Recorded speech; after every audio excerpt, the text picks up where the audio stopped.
What a beautiful day. It is Tuesday, April 24th, 2012. It is 1 o'clock on the West Coast. It is Hugnation time all over the world. It is Hugnation time in your heart. If you're listening to this as an archive, it is Hugnation time whenever this vibration is filling your world, being received, amplified, and then spread. These ripples define when Hugnation is and where it is. It is not a place in time and space. It is a intention. And so thank you for joining me in this Hugnation intention. Before we get too deep, let's take a moment and just get present. Come into the now. All of life is experienced in the now, and yet so often we get pulled into stories. They can be pleasant. They can be horrific. There is nothing wrong inherently with taking vacations into these stories, learning from them, planning from them, as long as we remember to come back to where life is actually happening, in the now. In the now, there is nothing lacking. In the now, nothing can be missed. In the now, all things are perfect, and there is an infinite number of experiences and sensations at our disposal for us to appreciate, to receive. And when we sink into that now and let go of the stories, we find that the song of the universe, the flow of the cosmos, is what's left. And so whatever sounds you are hearing right now, try to receive them not with labels about what they are, but instead just hear the sensation, hear the vibration, the zzz, or my voice, or a passing car, or a humming fan. Just try to hear the sound that it makes as it hits your ear. Notice your feet on the floor. Notice the temperature in your body. Notice where your body is touching itself, where it's exposed to air. Are there any other sensations that are lingering subtly or loudly in your world?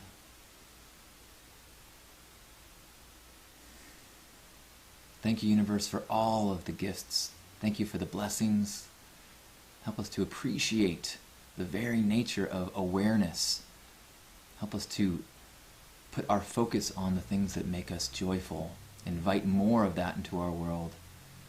Share that joy and become vessels of love as we walk in the world. Amen. Oh, welcome! Welcome to Hugnation. I'm Halcyon, and I gotta tell you, I am very honored that we are sharing this moment. There are infinite number of things in the universe for you to pay attention to put our focus on. So the fact that we are choosing to share our focus in this moment on these ideas, on these thoughts, on this vibration, it is an honor, and it is something magic. Thank you. Today, I wanted to talk about yoga. Years ago, I was pretty dedicated to a yoga practice and then fell out of it when I broke up with the girlfriend that was the instructor. But that's another story. Since then, I really struggled with getting back into yoga. And in the last year especially, I've become aware of the imbalance in my life and in my practice of my physical body and my relationship to my body compared to my mental and spiritual practice. You know, I join here every Tuesday. I prepare for this every Tuesday. I'm reading things. I'm really putting a lot of time and energy into the spiritual, mental exercise of growth and of spirituality. But not so much the physical side. And it actually became kind of like a thing, you know, it became like like after not talking to the pretty girl in your class for 6 weeks, then it becomes like, it's almost impossible to, because now you've waited so long, and now it's this big thing in your head, and now, you know. And so I've been really knowing that I need to embrace some sort of physical practice other than, weight training, which is something that I've done in the past of trying to look good, but instead trying to increase the intimacy that I feel with my body, with this vessel, with this physical, this is my interface to the physical world. And I'm spending huge amounts of my time in front of a computer, having this digital, once removed experience of the world. And so my body was becoming somewhat of I've taken it for granted, certainly not utilizing it as I think that it's intended to be. And by intended, I know that's kind of a loaded word, but I think that part of being a human being is the gift of physical sensation, is the gift of physical awareness, of interactivity, being in the world. And so the gift of experience, which is what consciousness is, it's the ability, the conscious ability to be aware of the universe as it unfolds, beyond just our simple needs of survival, but so that awareness is on a lot of levels a physical one. Even just in the visual perception of a budding leaf, in the sound of a bird, in the subtle physical experiences as we walk, as we move, and as we do exercise, or even intentionally stretch our physical experiences like happens in yoga. Now, it's also significant, I think, to note that yoga is not a collection of postures. That is one form of yoga. And so I had a kind of a eye-opener several months ago when I met someone who had just returned from India, and when they were asking me about yoga, I said, "Oh, I'm not a yogi. I don't do yoga." And they had this weird look on their face, like, "What are you talking about?" From her perspective of someone who had been, studying yoga in its many forms, the physical practice of yoga, the hatha yoga, I believe is the name for it, is just part of it. And so that the spiritual, the focus, the attention, the yoga of service. Actually, let me go ahead and read the types of yoga there are. There is hatha yoga, or the yoga of postures; bhakti yoga, the yoga of devotion; raja yoga, or yoga of self-control; jnana yoga, or yoga of the mind; karma yoga, or yoga of service; and tantra yoga, the yoga of rituals. So thinking of yoga as postures and stretching and that stuff is very limited. It's very much what we think of in the West, but it is very limited in the sense of what yoga is, the integration of all these practices. Now, I should just take one moment to say,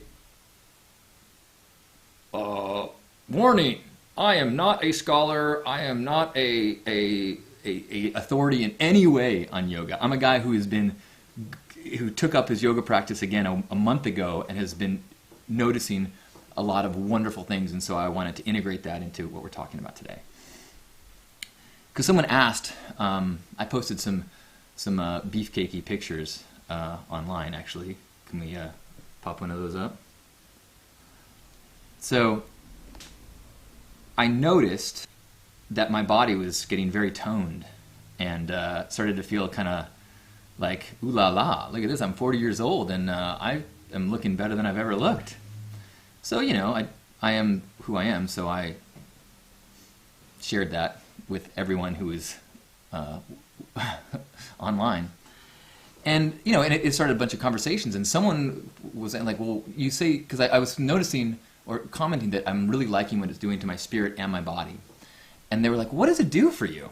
So I wanted to address that today. And also, initially when I started going back to yoga, I started going to a place called Core Power Yoga. And in some ways, it was exactly what I was not looking for in a yoga class or a yoga studio. It's very gym-based. It's very physical, at least the first few classes I went to. But as I started going to it, I noticed that there is very much pieces of the practice, especially in the beginning, parts in the middle, and at the end, that focus you on the fact that this is not about getting anything. This is about a personal practice. This is about a gift to yourself of getting present, experiencing whatever it is that you are here to experience, and then focusing on breath, practicing being present. There's all these little subtle magical reminders in the practice of the postures of yoga. A lot of them having to do with being present and tuning in to the experience of the now. And so I was initially looking for a yoga studio that was much more like super spiritual, more talking a lot about it. Because what I noticed was as these instructors were sharing little comments about this or that, or reminding us to be present, or reminding us about, you know, our highest self, and all these, I'm like, these sounds like sound bites from Hugnation. Like, how was I? No wonder people are always saying, you don't do yoga? Because the mental, spiritual words of yoga that I have been experiencing so far feel like the things that have been resonating in me for 10 years, and I've been, you know, making such a huge part of my life. So it's been awesome to now feel like, oh my gosh, the Hugnation family is this, but the yoga community, who is resonating at a very similar vibration, is massive. So it's kind of like, wow, I really need to get into this practice and see where that path leads me. So there's another place I went to, which is called the Soul of Yoga, and that was led by a guy named Tom Kelly. And he led a class that I was like buzzing, vibrating. I'm like, this is exactly what I could see myself doing if I keep in this yoga practice. He was very much sharing a sermon about our higher self, about our spirit. He even said at one point, you know, he led the yoga postures, but he said, I'm not going to go around and correct your postures, and I'm not going to correct your body. I'm here to correct your spirit. And I was like, oh, that sounds awesome. And so, but as I've been practicing in a more physical practice, I recognize that actually that's what I'm craving. I do already have all of this attention that I'm putting into the spiritual side. So even having traces of the spiritual with a huge amount of physical that bypasses the mind and gets me into my no-mind state of just presence with the body has been amazing. And so there's something that yoga taught me when I first started exploring it. In fact, the biggest takeaway I had, and it is still huge, is the whole concept of a practice.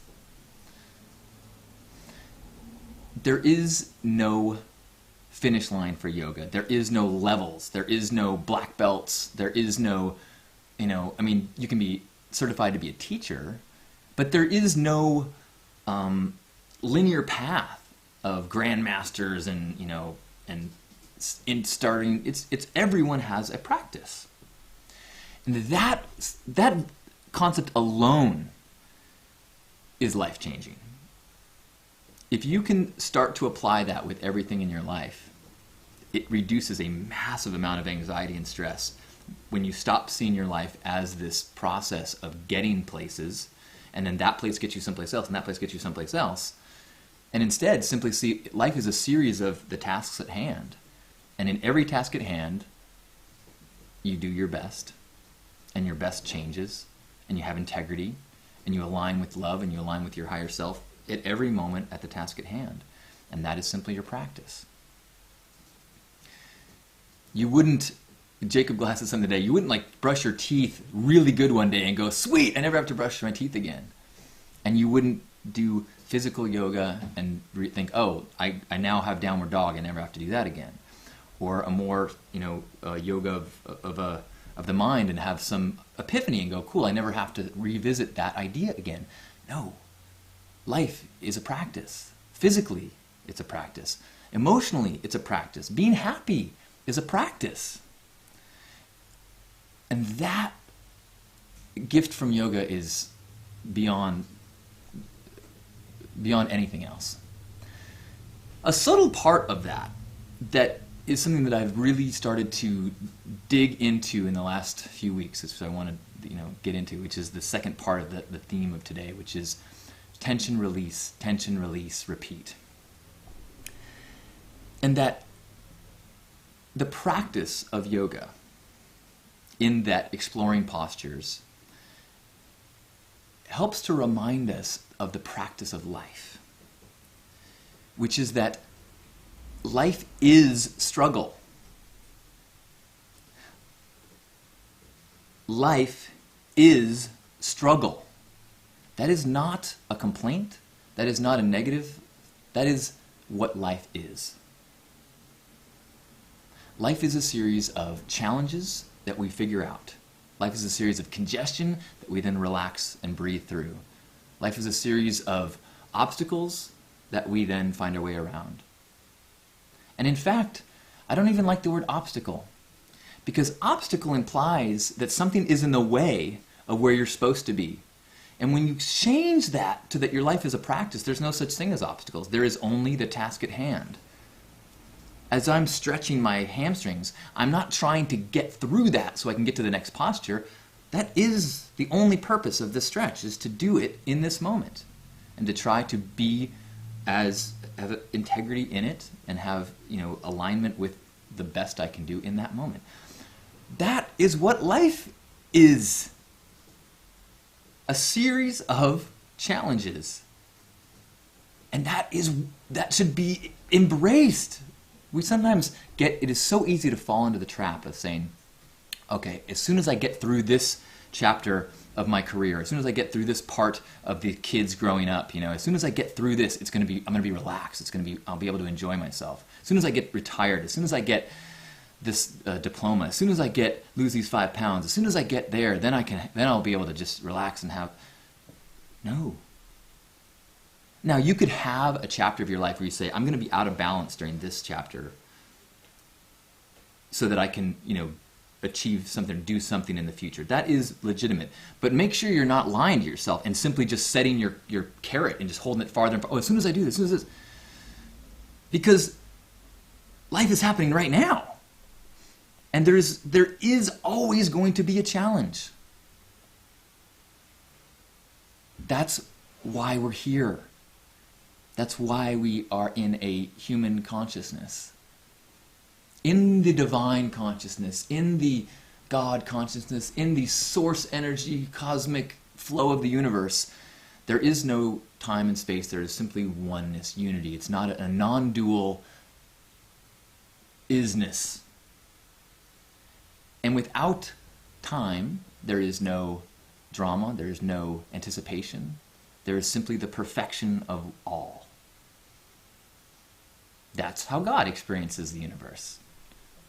And when God wants to have fun, or anxiety, or stress, or drama, or love, triumph, then we experience for a lifetime at a time human consciousness, which is duality, light, dark, the Tao, black, white. Everything must have its contrast, and that's why it's awesome.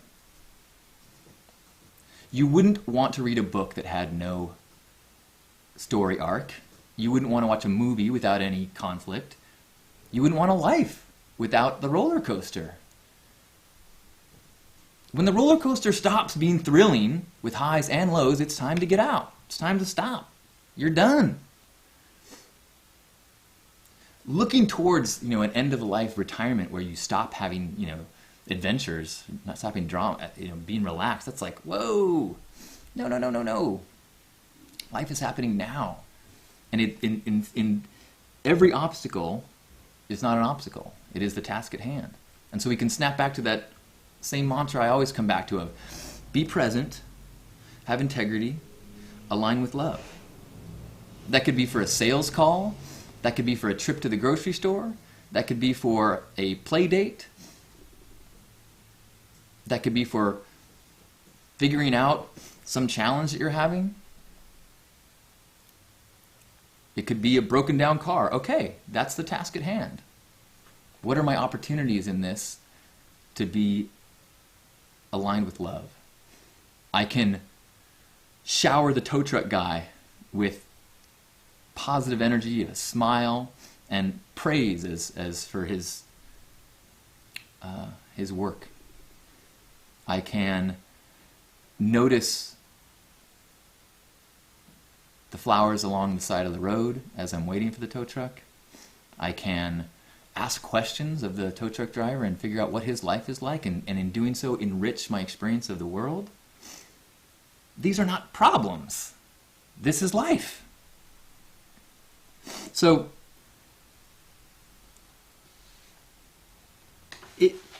I think that there is a real special shift that happens when we start to see that the tasks of our life, the challenges of our life, are the ride that we signed up for. We are not victims to this. I was not taken in chains to this yoga class. I chose to. And part of that is the permission they give at any point. If you want to go down into child's pose because it's too difficult or you need a break, this is your practice. This is your life. If at any point the anxiety or the stress or the choices you've made are no longer serving you in the sense of this is an adventure that I want to be a part of, you have a choice. You have all sorts of choices. Now, you might not like them. You might be afraid of them. But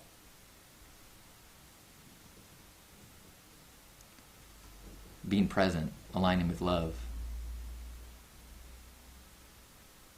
having integrity, that can get you through pretty much anything.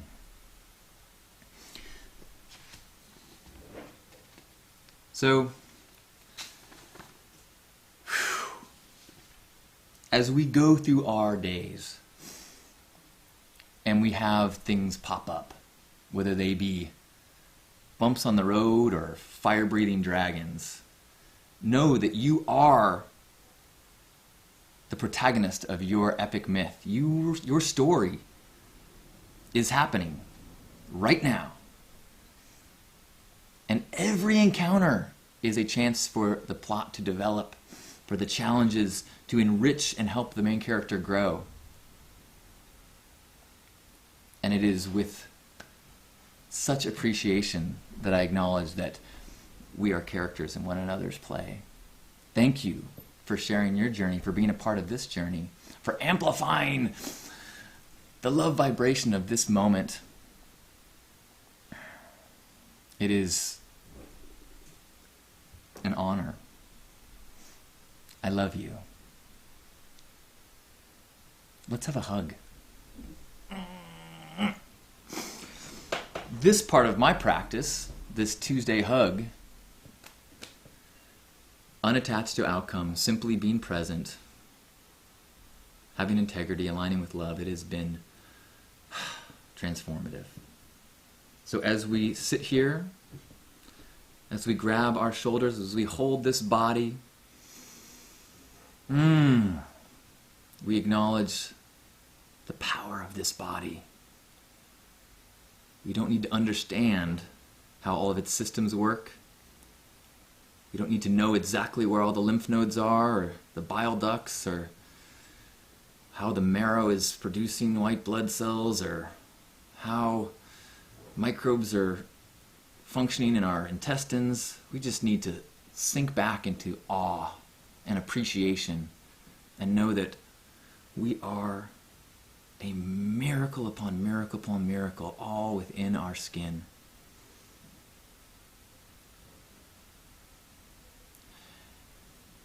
And somewhere inside us is also a mind that also has a personality and has labels and identities, and sometimes we get caught up in what we should do, try to make a path for ourselves, try to make things happen, and in doing so sometimes find that other people are in our way. Let's let go of that in this moment. Let's sink into our true nature, which is perfect and divine. honest and pure. Settle into our role as witnesses of the universe unfolding, as agents of love, and acknowledge that everyone else has the exact same role. Now, they may be caught up in their story. They may not even know that they have that inside them, but we can see that. We can feel that. We can love right through their actions, as we can do for ourselves. As we forgive ourselves, we forgive them, and allow our love to radiate. Let's take a deep breath.